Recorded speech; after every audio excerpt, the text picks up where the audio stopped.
الحمد لله رب العالمين والصلاة والسلام على رسوله الأمين أما بعد أعوذ بالله من الشيطان الرجيم بسم الله الرحمن الرحيم أحسب الناس أن يتركوا أن يقولوا آمنا وهم لا يفتنون. یہ سورۃ العنکبوت کی پہلی آیت ہے. اس سورت میں دراصل یہ بتلایا گیا کہ مکہ میں جو مسلمان اسلام قبول کر رہے تھے انہیں بہت ساری پریشانیوں کا سامنا کرنا پڑ رہا تھا. تو ایسے وقت میں ان پر جو مسائل آ رہے تھے، جو پریشانیاں جن پریشانیوں کا سامنا کرنا پڑ رہا تھا، تو انہیں استقامت کی جو ہے تعلیم دی گئی اور انہیں یہ بتایا گیا کہ جو ہے آپ صبر سے کام لیں. جو ہے یہ اللہ رب العالمین نے اس سورت کے اندر باتیں بتلائی ہیں. جیسا کہ اللہ رب العالمین نے پہلی آیت میں فرمایا احاسب الناس ان یترکوا ان یقولوا آمنا وهم لا یفتنون. کیا لوگ یہ سمجھتے ہیں کہ وہ لوگ ایمان لائیں گے، وہ لوگ جو ہے کہیں گے کہ ہم نے ایمان لایا اور پھر اس کے بعد انہیں آزمایا نہیں جائے گا؟ کیا لوگ ایسا سمجھتے ہیں؟ وَلَقَدْ فَتَنَّا الَّذِينَ مِن قَبْلِهِمْ، کہ ہم نے ان سے پہلے جو بھی لوگ آئے دنیا میں نیک لوگ، ہم نے سب کو لوگوں کو آزمایا ہے. تو دنیا میں یہ جو دنیا ہے یہ دنیا آزمائش کی دنیا ہے، یہ آزمائش ہی کی جگہ ہے. اللہ رب العالمین نے دنیا میں ہمیں پیدا کیا ہے اللہ کی عبادت کے لیے، اس کے ساتھ ساتھ ہمیں دنیا میں آزمایا جائے گا. یہاں پر مومن کو جو ہے سکون کی زندگی نہیں ملتی ہے، یہاں پر جو ہے سکون ملے گا آزمائشوں کے ساتھ ساتھ. آزمائشوں کا سامنا ضرور کرنا پڑے گا ہر مومن کو. اسی لیے ہم دیکھتے ہیں کہ جو ہے دنیا میں سب سے زیادہ جن لوگوں کو آزمائشوں کا سامنا کرنا پڑا وہ انبیاء کرام تھے. ان کے بعد انبیاء کے بعد جو بہتر لوگ تھے انہیں اس کے بعد جو ہے سب سے زیادہ آزمائشوں کا سامنا کرنا پڑا. تو جو مومن جتنا زیادہ جو اس کے اندر ایمان پختہ ہوتا ہے، اس کا ایمان جتنا جو مضبوط ہوتا ہے، دنیا میں اس پر آزمائشیں اتنی زیادہ آتی ہیں. کوئی آدمی یہ نہ سوچے کہ مجھ پر بہت زیادہ پریشانیاں آ رہی ہیں، حالانکہ میں عبادت کرتا ہوں، ایک اللہ کی عبادت کرتا ہوں، برائیوں سے دور رہتا ہوں، نماز پڑھتا ہوں، اس کے باوجود بھی یہ ساری پریشانیاں مجھ پر آ رہی ہیں. یہ اللہ کیسا انصاف کرتے ہیں؟ نعوذ باللہ اس طرح کے کلمات نہیں کہنا چاہیے. کیونکہ انسان جتنا اس کا ایمان پختہ ہوگا، جتنی آزمائش اس پر آئے گی کہ انسان یہی سمجھ لے کہ اللہ میرے امتحان کا جو ہے میرے ایمان کا امتحان لے رہا ہے کہ میں کس قدر اپنے ایمان میں جو ہے مضبوط رہوں گا. اللہ مجھے جو ہے چیک کرنا چاہ رہے ہیں، ٹیسٹ کرنا چاہ رہے ہیں. تو ایسے وقت میں ہمیں صبر سے کام لینا چاہیے. تو یہی آیت اللہ رب العالمین نے جو ہے اس آیت میں بیان فرمائی. دراصل یہ کہ مشرکین مکہ جن کے بچے اسلام قبول کیے تھے، نوجوان، ان نوجوانوں کو ماں باپ یہ کہتے تھے مشرکین. اس صورت میں اللہ رب العالمین نے بتلایا کہ ماں باپ کی اطاعت کریں، ماں باپ کے جو ہے حسن سلوک کریں، ان کی اطاعت کریں. تو مشرکین جو کہتے تھے اپنے بچوں سے کہتے تھے کہ تم ایمان لائے قرآن پر اور تمہارا قرآن کہتا ہے کہ ماں باپ کی بات مانو، تو ہم ماں باپ ہیں، ہم حکم دیتے ہیں کہ تم اسلام چھوڑ دو، اسلام چھوڑ کر کے ہمارا جو باپ دادا کا مذہب ہے اس مذہب کو قبول کر لو. تو اللہ رب العالمین نے اس صورت میں بیان فرمایا کہ آپ کو ماں باپ کی اطاعت کرنی ہے، ماں باپ کی جو ہے ان کے ساتھ اچھا سلوک کرنا ہے، ان کے حقوق ادا کرنے ہیں. کب تک؟ جب تک ماں باپ صحیح دین کی تعلیم دیں، صحیح باتوں کا حکم دیں، آپ ان کی اطاعت کریں. اگر ماں باپ شرک کا حکم دے رہے ہیں، اگر ماں باپ بدعت کا حکم دے رہے ہیں، برائیوں کا حکم دے رہے ہیں، تو اللہ نے فرمایا فلا تطعهما، کہ آپ ان کی اطاعت گناہوں کے معاملے میں، شرک کے معاملے میں آپ نہیں کریں گے. یہی اللہ رب العالمین نے اس مناسبت سے اس سورت کے اندر اللہ نے اس چیز کا تذکرہ فرمایا. سورۃ العنکبوت کے بعد ہم نے سورۃ العنکبوت کل شروع کی تھی، آج ختم ہوئی یہ سورت. اس سورت کے بعد جس سورت کو ہم نے آج سنا وہ ہے سورۃ الروم. سورۃ الروم دراصل روم ایک مشہور علاقہ جو کہ نبی کریم صلی اللہ علیہ وسلم کے زمانے میں جس کی حیثیت ایک سپر پاور کی تھی. نبی کریم صلی اللہ علیہ وسلم صحابہ جب مکہ میں جن کی تعداد بہت کم تھی، مشرکین بہت ستا رہے تھے، یہ اس وقت کی بات ہے کہ دو سپر پاور تھے دنیا میں، ایک روم اور دوسرا ایران.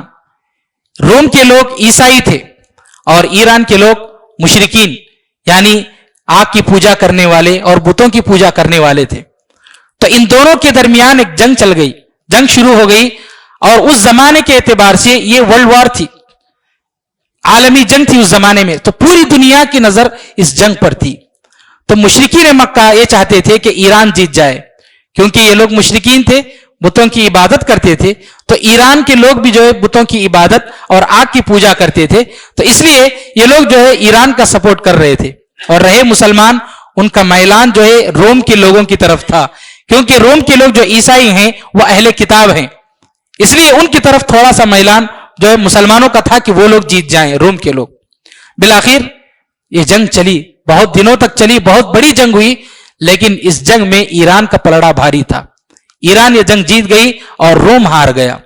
جب روم ہار گیا تو مشرکین جو مکہ کے تھے وہ لوگ جو اتنا خوش ہوئے، اور ان کا جو جذبہ تھا شرک کے متعلق اور مسلمانوں کو پریشان کرنے کے متعلق وہ اور بڑھ گیا، تو وہ لوگ تانا دیتے ہوئے پھرتے تھے مسلمانوں کو کہ ایک دن جس طرح ایران نے روم کو ہرایا ہے، روم کے عیسائیوں کو، ویسے ہی آج قریب جو ہے ہم لوگ جو ہے آپ لوگوں کو ختم کر کے رہیں گے، یہ مسلمانوں کو تانا دے رہے تھے۔ تو اللہ رب العالمین نے اس سورت کے اندر بیان فرمایا الف لام میم غلبت الروم، کہ روم ہار گیا، روم مغلوب ہو گیا، لیکن اللہ نے پیشن گوئی دی، فرمایا فی ادنى الارض وهم من بعد غلبهم سيغلبون فی بضع سنین، کہ کچھ سالوں کے اندر، عربی زبان میں بضع کا معنی آتا ہے 9 سال کے معنی میں، تو 9 سال کے اندر اندر روم پھر سے دوبارہ جو ہے جنگ جیتے گا۔ حالانکہ اس قدر بری طرح ہارا تھا روم کہ جو ہے بظاہر ایسا نہیں لگتا تھا کہ روم کبھی جنگ جیتے گا، پھر ایران اتنا پاورفل ہو چکا تھا، لیکن اللہ رب العالمین نے یہ کہا کہ دنیاوی جو اسباب ہیں کہ اس کے پاس کوئی طاقت نہیں ہے یا کوئی چانس ہی نظر نہیں آتا، یہ مت دیکھیے، اللہ نے کہہ دیا بس کچھ سالوں کے اندر فتح نصیب ہوگی۔ تو ایسے ہی ہوا، کچھ سالوں کے بعد تقریباً 8-9 سال گزر چکے، مسلمان ہجرت کر کے مکہ سے جب مدینہ گئے تو مسلمانوں کو تھوڑی سی راحت ملی تھی۔ انہی دنوں یہاں پر روم جو ہے تیاری کر رہا تھا ایران پر حملہ کرنے کے لیے، تو روم نے ایران پر حملہ کیا، وہاں کے جو ان کے عبادت کے جو گھر تھے ان عبادت گھروں کو جو توڑ دیا، ان کے بتوں کو توڑ دیا، تو ایرانی لوگ جو ہے پریشان ہو گئے، اور انہوں نے ان کے بتوں کو دیکھا کہ ٹوٹے ہوئے ہیں، تو اس کو جو ہے نحوست سمجھ کر کے وہ لوگ جو ہے ان کا دل ہار گیا، اور وہ لوگ جو ہے پست ہمت ہو گئے، پھر روم جو ہے جیت گیا۔ کچھ ہی دنوں بعد غزوہ بدر پیش آئی، غزوہ بدر میں مشرکین مکہ ہار گئے۔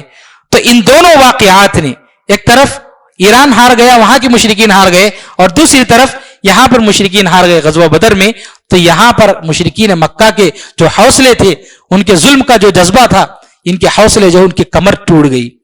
تو یہ تفصیل سے جو کچھ باتیں جو ہے اس صورت میں روم کا جو واقعہ ہے، اللہ رب العالمین نے جو اس متعلق کچھ باتیں اس صورت میں بیان فرمائی ہیں۔ اس صورت میں اللہ رب العالمین نے ایک بہت ہی اہم بات بتلائی ہے۔ اللہ نے فرمایا وَمَا آتَيْتُم مِّن رِّبًا لِيَرْبُوَ فِي أَمْوَالِ النَّاسِ فَلَا يَرْبُو عِندَ اللَّهِ، کہ آج کی دنیا کا جو سسٹم ہے وہ سسٹم یہ ہے کہ ہم جو ہے سود میں جو ہے پیسہ دیتے ہیں، سود میں کسی کو قرضہ دیتے ہیں، دے کر کے یہ سمجھتے ہیں کہ اس سے لوگوں کے مال میں فائدہ ہوگا، لوگ پروفٹ کمائیں گے، یہ سمجھ کر لوگوں کو جو ہے سود کا مال جو ہے قرضے میں دیتے ہیں۔ اللہ نے فرمایا فلا یربو عند اللہ، اللہ کے نزدیک ایسا مال ترقی نہیں کرے گا، ایسے مال میں جو ہے وسعت اور کشادگی نہیں پیدا ہوگی۔ اللہ رب العالمین نے اس کے بعد فرمایا وما آتیتم من زکات تریدون وجہ اللہ، ہاں اگر آپ لوگ زکات کا مال اللہ کو راضی کرنے کے لیے اگر آپ دیتے ہو تو اللہ کے نزدیک فاولئک هم المضعفون، ان لوگوں کا جو مال ہے اللہ رب العالمین اس کو بڑھائے گا۔ تو سود کا جو کاروبار ہوتا ہے، سود کی جو غذا ہوتی ہے، جو بھی بزنس ہوتا ہے، اللہ رب العالمین کی لعنت ہوتی ہے ایسے بزنس پر اور ایسے لوگوں پر۔ ایسے کاروبار میں کبھی ترقی نہیں ملے گی۔ بظاہر انسان کا پیسہ کچھ بڑھ سکتا ہے، لیکن اللہ کی جانب سے جو برکت نازل ہونی چاہیے، جو سکون انسان کو زندگی میں اس کی آخرت کے لیے ہونا چاہیے، وہ انسان کو نہیں ملے گا۔ مسلمانوں میں سے، ہم میں سے کتنے مسلمان ہیں؟ کئی مسلمان ہیں، تو تقریباً کئی لوگ اس سود کے کاروبار میں، سود کے لین دین میں پھنسے ہوئے ہیں۔ میرے بھائیو، یہ بہت بڑا گناہ ہے، اتنا بڑا گناہ کہ نبی کریم صلی اللہ علیہ وسلم نے اس کے لیے کئی مثالیں دی، بیان فرمایا کہ جو ہے اس سے کئی وعیدیں بتلائی نبی کریم صلی اللہ علیہ وسلم نے کہ قیامت کے دن اس کو ایک خون کے ایک تالاب میں اس کو ڈالا جائے گا، ڈال کر کے جب وہ جو تیرتے تیرتے کنارے تک پہنچے گا تو فرشتے ہتھوڑے سے مار کر کے پھر اس کو جو دوبارہ اس کے اندر ڈال دیں گے. تو بہت ساری جو باتیں بتلائی گئی ہیں اس سے متعلق. ہمیں سود سے بچنا چاہیے. اور یاد رکھیے جیسا کہ اس سے پہلے سورتوں میں آیا, اللہ نے فرمایا یا ایھا الرسل کلوا من الطیبات واعملوا صالحا, کہ اے رسولو حلال چیزیں کھاؤ اور نیک اعمال کرو. مطلب یہ ہوا کہ جو انسان حلال رزق کھاتا ہے اسی کی عبادت قبول ہوتی ہے, اسی کے نیک اعمال قبول ہوتے ہیں. جو انسان حرام رزق کھاتا ہے, جس کا کھانا حرام, پینا حرام, پہننا حرام, اوڑھنا حرام, سب کچھ حرام کا ہے, تو پھر اس کی عبادت کیسے قبول ہوگی؟ تو اللہ رب العالمین نے صاف طور پر قرآن مجید کے اندر بیان فرمایا, ہمیں اس سے بچنے کی ضرورت ہے. وہ بات جو ہے یہاں پر بتلائی گئی. سورہ روم کے بعد ہم نے جو سورت سنی وہ ہے سورۃ اللقمان. سورہ لقمان, اس سورت کے اندر اللہ رب العالمین نے لقمان کا جو ہے تذکرہ فرمایا, لقمان حکیم کا. لقمان حکیم کون تھے؟ عربوں میں ایک بہت ہی مشہور آدمی تھے. عرب لوگ جو کہ مشرکین تھے لیکن انہیں بہت مانتے تھے, ان کا بہت احترام کرتے تھے, ان کی عزت کرتے تھے, اور اپنی شاعری وغیرہ میں ان کے نام کا تذکرہ کرتے تھے. تو اللہ رب العالمین نے اس صورت میں لقمان حکیم کا تذکرہ کیا کہ بہت ہی اچھے آدمی تھے. فرمایا کہ اللہ رب العالمین نے صورت میں کہ جو ہے صرف انبیاء ہی توحید کے پیغام کو جو ہے عام نہیں کرتے تھے, انبیاء کے علاوہ کچھ سمجھدار لوگ بھی ہوتے تھے. اللہ تعالیٰ نے فرمایا وَلَقَدْ آتَيْنَا لُقْمَانَ الْحِكْمَةَ, کہ ہم نے لقمان کو حکمت دی. حکمت سے مراد وہاں پر سمجھداری, عقل مندی. ہم نے لقمان کو وہ حکمت اور سمجھداری دی تھی. تو اس ایسے سمجھدار لوگ بھی دنیا میں تھے انبیاء کے علاوہ, جو توحید کے پیغام کو لوگوں تک پہنچاتے تھے, توحید کی باتیں کیا کرتے تھے. تو اللہ رب العالمین جو مشرکین مکہ لقمان حکیم کو بہت مانتے تھے, انہی کے تذکرہ کر کے سمجھایا کہ دیکھو لقمان حکیم کس طرح شرک کے خلاف کہا کرتے تھے.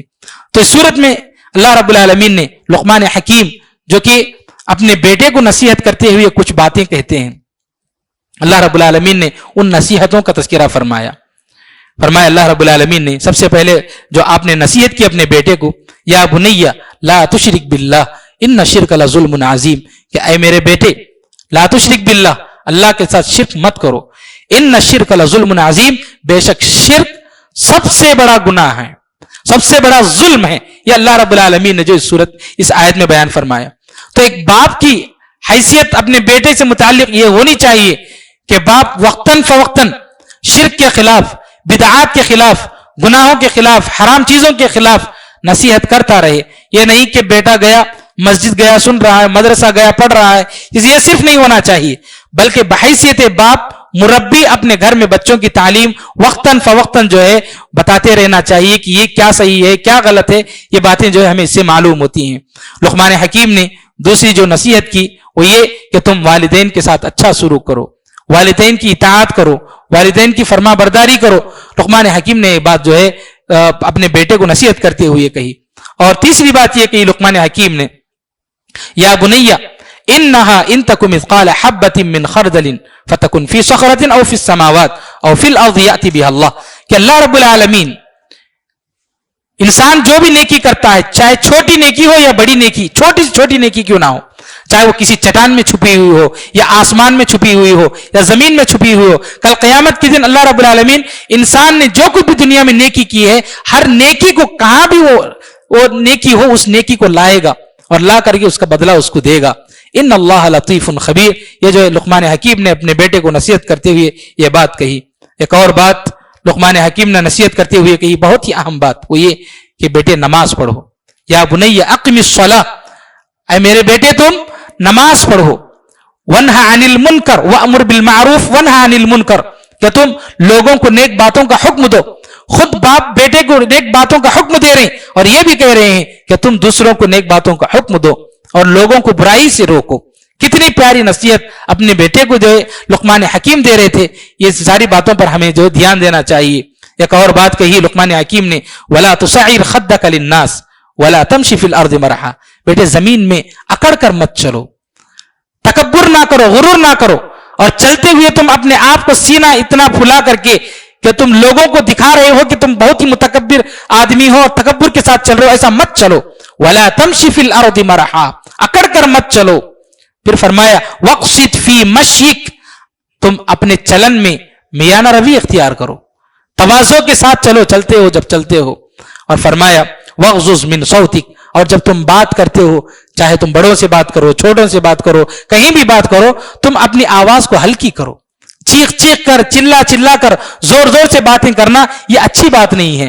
فرمایا ان انکر الاصوات لصوت الحمیر, دنیا میں سب سے جو کریہ جو آواز ہے, بہت ہی خراب جو آواز ہے, وہ جو ہے گدھے کی آواز ہے. اللہ رب العالمین نے جو اس آیت میں بیان فرمایا.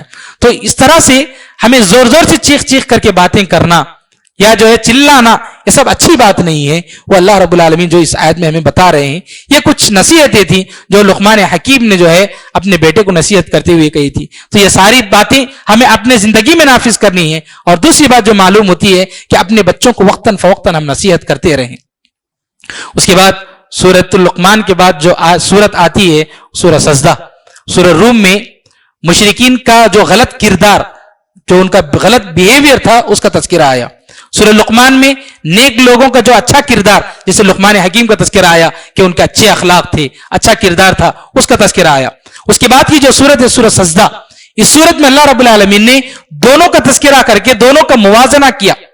دونوں کا جو عمل ہے, دونوں کا جو کردار ہے, مشرکین کا جو کردار, ان کا جو بیہیویئر, اور مومنین کا جو کردار ہے, دونوں کے کردار کا تذکرہ کر کے ان کو کیا ملے گا, ان کو کیا ملے گا, اللہ رب العالمین نے اس کا تذکرہ فرمایا. فرمایا اللہ نے افمن کان مؤمنا کمن کان فاسقا لا یستوون, کہ جو لوگ مومن ہیں اور جو لوگ جو کافر ہیں, جو ایمان نہیں لاتے ہیں, کیا دونوں برابر ہیں, دونوں ایک ہیں؟ فرمایا اما الذین آمنوا وعملوا الصالحات, جو لوگ ایمان لاتے ہیں اور عمل کرتے ہیں, فلہم جنات المأوى, ان لوگوں کا ٹھکانہ کیا ہے, ان لوگوں کا ٹھکانہ جنت ہے. وَأَمَّا الَّذِينَ فَسَقُوا فَمَأْوَاهُمُ النَّارُ, اور جو دنیا میں نافرمانی کرتے ہیں اللہ کی, ان لوگوں کا ٹھکانہ جہنم ہے. اللہ رب العالمین نے دونوں سے متعلق جو ہے بات بتلائی کہ جو نیک عمل کریں گے, جو ایمان لائیں گے, ان کے لیے جنت, اور جن لوگوں کا رویہ خراب ہوگا, جن کا کردار خراب ہوگا, ایسے لوگوں کے لیے جہنم ہے. اس بات کا تذکرہ جو ہے اس سورہ سجدہ میں یہ بات آئی ہے. اس کے بعد جو آخری سورت آج ہم نے مکمل کی وہ ہے سورۃ الاحزاب. یہ سورت احزاب کے معنی ہوتے ہیں جماعتیں, حزبن کے معنی ہوتے ہیں عربی زبان میں, جماعت کو کہتے ہیں احزاب, جماعتیں. سن 5 ہجری میں, ہجرت کے 5ویں سال میں, یہودیوں کو بڑی جو ہے تکلیف تھی مسلمانوں سے. مدینے میں رہتے تھے مسلمانوں کے ساتھ, لیکن انہوں نے پورے جتنے بھی عرب قبائل تھے سب کو یہ پیغام بھیجا, ایک مہم چلائی کہ آپ سب لوگ مل جاؤ, آ کر کے مسلمانوں پر حملہ کرو. مدینے میں ہم مدینے میں ہیں, ہم مدینے میں اندر سے ہم حملہ کریں گے, آپ لوگ باہر سے حملہ کرو. چنانچہ پورے عرب قبائل جتنے تھے سب کے سب مسلمانوں کے خلاف ہو کر کے سب نے تیاری شروع کر دی کہ مسلمانوں کو ختم کرنا ہے. ادھر نبی کریم صلی اللہ علیہ وسلم کو اس کی اطلاع ملی, آپ صلی اللہ علیہ وسلم نے صحابہ کرام کو جمع کیا. ایک تو تعداد بہت کم تھی, مقابلہ کر نہیں سکتے تھے, کیونکہ پورے عرب قبائل ایک ہو گئے تھے. مسلمانوں کو ختم کرنا یہ انہوں نے طے کر لیا تھا, اندر سے یہودی, باہر سے مشرکین. کیا کریں, صحابہ کے سامنے مشورہ کیا گیا. ایک صحابی سلمان فارسی رضی اللہ عنہ نے ایک بہترین مشورہ دیا. مشورہ یہ تھا کہ مدینے کے اطراف ہم ایک بڑا گڑھا کھود دیں, خندق, اتنا بڑا گڑھا کھود دیں, بالکل ایک نہر کی شکل بن جائے اس کی, کہ کوئی آدمی اگر اس کے اتر کر کے ادھر آنا چاہے, اس کے لیے وقت لگے, پریشانی ہو, تو تب تک ہم اس کو ختم کر سکتے ہیں. یہ جو ہے منصوبہ بنایا گیا. اس کے بعد جو ہے خندق کھود دیا گیا. مشرکین آ گئے جنگ کی تیاری کر کے. جب انہوں نے خندق دیکھا تو بالکل پریشان ہو گئے, کیونکہ آج تک انہوں نے یہ پلان, یہ منصوبہ آج تک انہوں نے دیکھا ہی نہیں, سوچا بھی نہیں تھا. اس کے بعد یہ لوگ پریشان ہو گئے کہ اب کیا کریں. اب یہ لوگ تیاریاں کر رہے تھے. اندر سے یہودی نے جو ہے وعدہ کیا تھا کہ وہ لوگ اندر سے حملہ کریں گے, لیکن کچھ نہیں ہو رہا تھا. اب یہودی حملہ کرنے ہی والے تھے اندر سے. ادھر کفار میں سے جو سردار تھے, ایک سردار نے اسلام قبول کر لیا. اس کے بعد سے آہستہ آہستہ یہ لوگ جو ہے ناکام ہو گئے. ان کے جو بھی منصوبے تھے, جو بھی پلاننگ کر کے آئے تھے, سب فیل ہو گیا. ادھر مشرکین مکہ گڑھے کے ادھر بازو جو ہے اپنے کچھ ٹینٹ یا خیمے لگائے جو ہے بیٹھے ہوئے تھے, وہاں پہ انتظار کر رہے تھے. اللہ رب العالمین نے سورت میں اس کا تذکرہ فرمایا کہ اللہ نے ایک زبردست ہوا بھیجی, ایک عذاب بھیجا. اس سے جو ہے ان لوگوں کے جو ارادے ٹوٹ گئے, وہ لوگ جو ہے وہاں سے چھوڑ کر کے بھاگ گئے. تو اللہ رب العالمین نے ان لوگوں کو جو ہے پورے ان کے جو بھی منصوبے تھے ختم کر دیے. اس کے بعد نبی کریم صلی اللہ علیہ وسلم نے مسلمانوں کو بتلا دیا کہ آج کے بعد مدینے پر کوئی طاقت جو ہے حملہ نہیں کرے گی. کوئی بھی لوگ جو ہے آج کے بعد حملہ نہیں کریں گے. اب اس کے بعد سے اللہ رب العالمین نے چونکہ یہ حملہ ختم ہو گیا تھا تو اللہ رب العالمین نے جو ہے پردے کے کچھ مسائل جو ہے اس میں بیان کیے ہیں. پردے کے مسائل، عورتوں کی جو ہے انہیں جو ہے پردے کا اہتمام کیسے کرنا چاہیے، کیا کرنا چاہیے، اللہ رب العالمین نے اس صورت میں اس کا تذکرہ فرمایا. پردے کے احکامات نازل ہونے سے پہلے اللہ رب العالمین نے 2 اہم چیزیں بتلائی ہیں. وہ یہ کہ منہ بولا بیٹا، ایک زمانے میں عرب میں جو ہے جاہلیت سے یہ سلسلہ چلا آ رہا تھا کہ اگر کسی کو اولاد نہ ہوتی تو کسی کو اڈاپٹ کر لیتے اور اس کو اپنا منہ بیٹا بنا لیتے. یعنی کہ وہ اگر کسی کے اس کا باپ ہوتا، اگر اس کا باپ کوئی اور ہوتا تو اس کے ساتھ، یعنی مثال کے طور پر کوئی ہے زید بن، اگر کوئی جو ہے اس کا باپ تھا تو اس کا نام ہٹا دیں گے، جس نے اڈاپٹ کیا وہ اپنا نام لگا لے گا باپ کی جگہ پر. تو یہ سلسلہ چلا آ رہا تھا. تو نبی کریم صلی اللہ علیہ وسلم نے بھی ایک غلام تھے جو آپ صلی اللہ علیہ وسلم کی خدمت کرتے تھے، زید بن حارثہ رضی اللہ عنہ. نبی کریم صلی اللہ علیہ وسلم نے انہیں آزاد کر دیا اور اپنا منہ بیٹا بنا لیا. تو لوگ کہنے لگے اس کے بعد سے زید بن محمد. تو اللہ رب العالمین نے اس کو ختم کر دیا. اللہ نے کہا کہ یہ سلسلہ ختم ہو جائے گا، منہ بولا بیٹا جو سلسلہ چلے آ رہا ہے یہ اب سے نہیں چلے گا. جو اصل حقیقی باپ ہے اسی باپ کے ساتھ جو اس کو پکارا جائے گا. تو پھر اس کے بعد دوبارہ اس کو زید بن حارثہ کہا گیا. تو یہ حکم کیوں لایا گیا؟ اس کی وجہ یہ کہ جو بچہ منہ بولا بیٹا ہوتا ہے وہ حقیقی بیٹا تو نہیں ہوتا.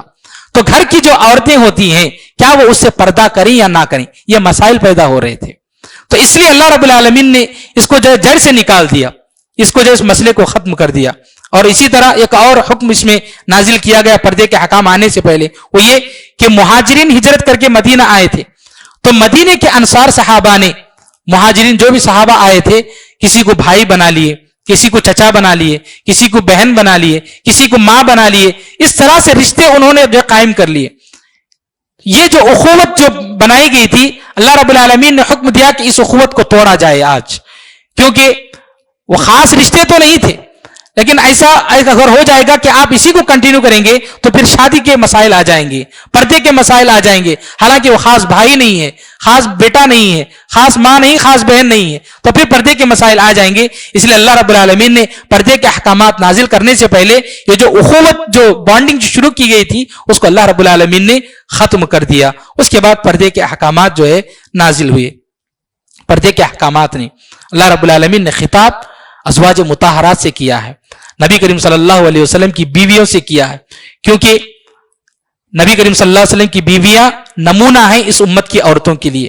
تو اللہ تعالیٰ نے نبی کریم صلی اللہ علیہ وسلم کی بیویوں سے خطاب کرتے ہوئے کہا کہ اے نبی کی بیویوں آپ ایسا کرو ویسا کرو. اللہ رب العالمین نے حکم دیا. بعض احکامات ہیں، تو غرض یہ کہ یہ جو احکامات ہیں گرچہ خطاب نبی کریم صلی اللہ علیہ وسلم کی بیویوں سے ہے لیکن یہ احکامات ساری مسلمان عورتوں کے لیے ہے. وہ بات ہمیں جو ہے پہلے معلوم کرنی چاہیے. اللہ رب العالمین نے خطاب کرتے ہوئے فرمایا یا نساء النبی لستن کاحد من النساء ان اتقیتن فلا تخضعن بالقول. فرمایا کہ اے نبی کی بیویوں آپ دوسری عورتوں کی طرح، عام عورتوں کی طرح نہیں ہیں آپ. تو ہر یہ بات فرمایا ان اتقیتن فلا تخضعن بالقول، جب آپ کسی سے بات کریں گی، کسی اجنبی سے، غیر محرم سے، فلا تخضعن بالقول، تو آپ نرم آواز سے نہ بات کریں، بالکل ہلکی آواز سے نہ بات کریں. فَيَطْمَعَ الَّذِي فِي قَلْبِهِ مَرَضٌ وَقُلْنَ قَوْلًا مَعْرُوفًا، کہ اگر آپ کسی اجنبی کے سامنے ہلکی آواز، نرم آواز سے بات کریں گے، لچکدار آواز سے، تو سامنے والا جو آدمی ہے کہیں اس کے دل میں برائی کا ارادہ نہ پیدا ہو جائے. اس لیے زور سے بات کرنا ہے. کسی اجنبی سے بات کرنا ہے عورت کو تو زور سے بات کرنا ہے، ہلکی آواز سے جواب نہیں دینا ہے. وَقُلْنَ قَوْلًا مَعْرُوفًا، اور بات کرنا ہی ہے تو اچھی بات، ضروری بات، غیر ضروری باتیں اور بے بنیاد باتیں ایسی نہیں. جو ضروری بات ہوگی، کوئی اچھی بات ہوگی تو وہی بات کرو. غیر ضروری باتیں جو ہے اجنبی مردوں سے نہیں ہونی چاہیے. وہ بات یہاں پر بتلائی گئی. آج ہمارے مسلم معاشرے میں ہمارے نوجوانوں کی جو حالت ہے کہ ایک طرف جو ہے فرینڈشپ کے نام پر یا پھر ڈیٹنگ کے نام پر یا مختلف نام آج دیے گئے ہیں، ان ناموں کے ساتھ آج مختلف رشتے بنائے گئے ہیں. یہ سارے رشتے حرام. اللہ رب العالمین نے یہاں پر اجنبی سے بات کرتے ہوئے اپنی آواز کو ہلکی لچکدار بنانے سے بھی منع فرمایا ہے. تو پھر غیر محرم مردوں کے ساتھ پھرنا، ان سے باتیں کرنا، ان کے ساتھ کھانے پینے کے لیے جانا، ادھر ادھر پھرنا، اسلام اس کی کہاں تک جو ہے اجازت دیتا ہے؟ بالکل اجازت نہیں ہے. یہ سارے رشتے حرام ہیں, چاہے وہ فرینڈشپ کا ناتا ہو یا کوئی بھی ناتا ہو. اسلام اس بات کی اجازت نہیں دیتا ہے. ہمیں ہمارے نوجوانوں کو, نوجوان بچوں کو اور بچیوں کو اپنے اپنے گھروں میں سمجھانے کی ضرورت ہے. آج افسوس کی بساط دیکھنا پڑتا ہے کہ آج ہم باہر جاتے ہیں, کئی مسلمان لڑکیاں گرچہ حجاب میں ہوتی ہیں لیکن جو ہے مسلمان نوجوانوں کے ساتھ ساتھ ہم دیکھتے ہیں بعض اوقات غیر مسلم نوجوانوں کے ساتھ پھرتے رہتے ہیں. یہ ہمارے لیے بہت ہی شرمندگی کی بات ہے اور افسوس کی بات ہے کہ ہماری تربیت میں کہیں نہ کہیں کچھ کمزور تھی. تو ہماری تربیت جو ہے اس طرح سے جو ہے مضبوط انداز سے دینے کی ضرورت ہے. اور اللہ نے اس کے بعد پھر فرمایا وَقَرْنَ فِي بُيُوتِكُنَّ, تم اپنے گھروں میں رہو, بازاروں میں خواہ مخواہ گھومنا. صحیح بخاری کی روایت میں اللہ کے نبی صلی اللہ علیہ وسلم نے اس بات کی اجازت دی ہے کہ عورت وقت ضرورت باہر جا سکتی ہے. کبھی کوئی چیز خریدنی ہے, کوئی ضرورت کام ہے, عورت جا سکتی ہے, اس میں کوئی شک کی بات نہیں ہے. لیکن خواہ مخواہ جو ہے ادھر ادھر پھرنا, بازاروں میں جانا پھرنا, ادھر ادھر جو ہے ٹہلنے کے لیے جانا غیر ضروری کام کے لیے, تو ایسے کاموں سے بچنا ہے. اللہ نے فرمایا وَقَرْنَ فِي بُيُوتِكُنَّ, تم اپنے گھروں کو لازم پکڑو, اپنے گھروں میں رہو آپ. وَرَا تَبَرَّجْنَ تَبَرُّجَ الْجَاهِلِيَّةِ الْأُولَى, کہ زمانے جاہلیت میں جس طرح آپ زیب و زینت کا اظہار کرتی تھی اس طرح زیب و زینت کا اظہار نہ کریں. باہر جاتی ہیں عورتیں صحیح طریقے سے جو ہے برقع نہیں پہنتی ہیں, برقع پہنتی بھی ہیں تو ایسے چمکدار ایسے چمکیلے برقعے پہننا کہ لوگوں کی نظریں ان کی طرف جائیں. زیب و زینت کا اظہار کرنا, جو برقع بھی نہیں پہنتی ہیں بعض عورتیں اور زیب و زینت اختیار کرتی ہیں. میرے بھائیوں, اللہ رب العالمین نے نبی کی بیویوں سے خطاب کرتے ہوئے فرمایا تو عام عورتوں کی کیا حالت ہوگی. اس لیے زیب و زینت کا اظہار اس سے بچنے کی ضرورت ہے. مختلف قسم کے جو ہے یہ جو ہے بیوٹی پارلر جانا اور مختلف قسم کے رنگ برنگ کے اپنے چہرے کو بنانا اور لوگوں کے سامنے اس کا اظہار کرنا, شریعت اس بات کی اجازت نہیں دیتی ہے. تو یہی فرمایا اللہ رب العالمین نے وَلَا تَبَرَّجْنَ تَبَرُّجَ الْجَاهِلِيَّةِ الْأُولَى. پھر اللہ نے فرمایا وَأَقِمْنَ الصَّلَاةَ, کہ آپ نماز قائم کرو, نماز کی پابندی کریں, نماز پڑھا کریں. وَآتِينَ الزَّكَاةَ, زکات دیا کریں. وَأَطِعْنَ اللَّهَ وَرَسُولَهُ, اللہ اور اس کے رسول کی مکمل اتباع کریں, مکمل اطاعت کریں. گھروں میں عورتوں کے لیے شیطان بہت بھٹکاتا ہے. فطرتاً عورت کمزور ہوتی ہے تو شیطان اس کو بہکانے کے لیے ہر صورت میں جو کوشش کرتا ہے کسی طرح گمراہ کرے. اسی لیے نبی کریم صلی اللہ علیہ وسلم نے فرمایا کہ قیامت کے دن جہنم میں سب سے زیادہ عورتیں نظر آئیں گی. اس کی وجہ یہ کہ شیطان بڑی آسانی سے جو انہیں بہکا دیتا ہے. ایک اور روایت میں ہم دیکھتے ہیں کہ نبی کریم صلی اللہ علیہ وسلم نے فرمایا کہ جب دجال آئے گا تو دجال جو کھیل کھیلے گا, پہاڑوں کو لے کر کے اپنے ہاتھ میں ادھر سے ادھر کھیلے گا, تو عورتیں اس تماشے کو دیکھ کر فوراً اس کی طرف مرغوب ہو جائیں گی, یعنی مرغوب ہو کر اس کی طرف جانے لگیں گی. نبی کریم صلی اللہ علیہ وسلم نے فرمایا تم اپنی عورتوں کو ستونوں سے باندھ کر رکھ دو. تو فطرتاً چونکہ عورت کمزور ہوتی ہے, بہت جلد کسی کی طرف جو ہے مائل ہو جاتی ہے, تو شیطان جو اس کو بڑی آسانی سے جو ہے برائیوں میں ملوث کر دیتا ہے اور غلط کاموں کی طرف ڈال دیتا ہے. اس لیے جو ہے بہت ہی احتیاط سے رہنا چاہیے, اللہ اور اس کے رسول کی مکمل اطاعت کرنی چاہیے. وہ اللہ رب العالمین نے جس میں بیان فرمایا. پھر اس کے بعد ایک اور چیز بتلائی گئی, وہ یہ یا ایھا الذین آمنوا لا تدخلوا بیوت النبی, کہ اے ایمان والو تم نبی کے گھر میں داخل نہ ہونا, خواہ مخواہ جو ہے داخل نہ ہونا. الا ان یؤذن لکم الی طعام غیر ناظرین انہ, ہاں یہ الگ بات ہے کہ آپ کو کھانے کی دعوت دی گئی تو آپ جائیے, کھانے کی دعوت دی گئی ہے, کھانا تیار ہے تو آپ کھانا کھا کر نکل جائیے. اگر کھانا پک رہا ہے, اللہ نے فرمایا غیر ناظرین انہ الی طعام غیر ناظرین انہ, ایسا نہیں کہ ابھی کھانا پکنا ابھی شروع ہو رہا ہے اور جا کے مہمان جو گھر میں بیٹھے ہوئے ہیں, مطلب یہ کہ عورتیں وہاں پر بیٹھے ہوئے ہیں اور جو خامخواہ جو وقت ضائع کر رہے ہیں. پھر فرمایا اللہ نے ولکن اذا دعیتم فادخلوا فَإِذَا طَعِمْتُمْ فَانْتَشِرُوا, جب آپ کو بلایا جائے, سب کھانا انتظام کیا گیا پورا تب ہے, تب آ جائیے, پھر اس کے بعد کھائیے. فَإِذَا طَعِمْتُمْ فَانْتَشِرُوا, جب آپ کھا لیں گے تو فوراً نکل جائیے. وَلَا مُسْتَأْنِسِينَ لِحَدِيثٍ, غیر ضروری باتیں کرتے ہوئے آپ مت بیٹھیے. یہ اللہ رب العالمین نے جو ہے اس میں ادب بتلایا ہے. پھر اس کے بعد اللہ نے فرمایا وَإِذَا سَأَلْتُمُوهُنَّ مَتَاعًا فَاسْأَلُوهُنَّ مِنْ وَرَاءِ حِجَابٍ, کہ آپ ان عورتوں سے, مسلمان مردوں سے کہا گیا کہ اگر آپ کوئی بات پوچھنا چاہتے ہیں تو پردے کے پیچھے سے پوچھیں, بغیر پردے کے سامنے آنا, ان سے پوچھنا, یہ جو ہے کسی بھی عورت کے سامنے جا کر مردوں کا بات کرنا یہ جو ہے جائز نہیں ہے. پردے کے ساتھ کوئی ضروری بات ہو وہی اللہ نے فرمایا وَإِذَا سَأَلْتُمُوهُنَّ مَتَاعًا، اگر کسی چیز سے متعلق آپ کو پوچھنا ہے فَاسْأَلُوهُنَّ مِنْ وَرَاءِ حِجَاب، حجاب کے پیچھے سے، پردے کے پیچھے سے آپ پوچھئے. اللہ نے حکم دیا، یہ ساری مسلمان عورتوں کے لیے یہ حکم ہے.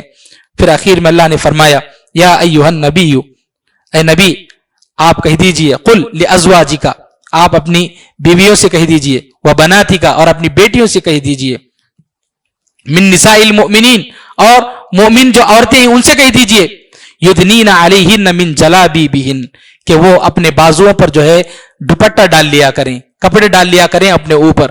تو اللہ رب العالمین نے یہ احکامات دیے ہیں، یعنی یہ کہ لباس ڈھنگ کا پہنا کریں، بالکل ٹائٹ کپڑے نہ پہنا کریں، ڈھیلا ڈھالا کپڑا پہنا کریں، چاہے وہ محرم کے سامنے ہی کیوں نہ ہو. گھر میں رہتے ہیں، ماں باپ رہتے ہیں، بھائی رہتے ہیں، یا چچا کوئی بھی آتے ہیں، تو اتنے ٹائٹ لباس نہ پہنے کہ جس سے جو ہے مروت جو ہے بالکل خارج ہوتی ہو.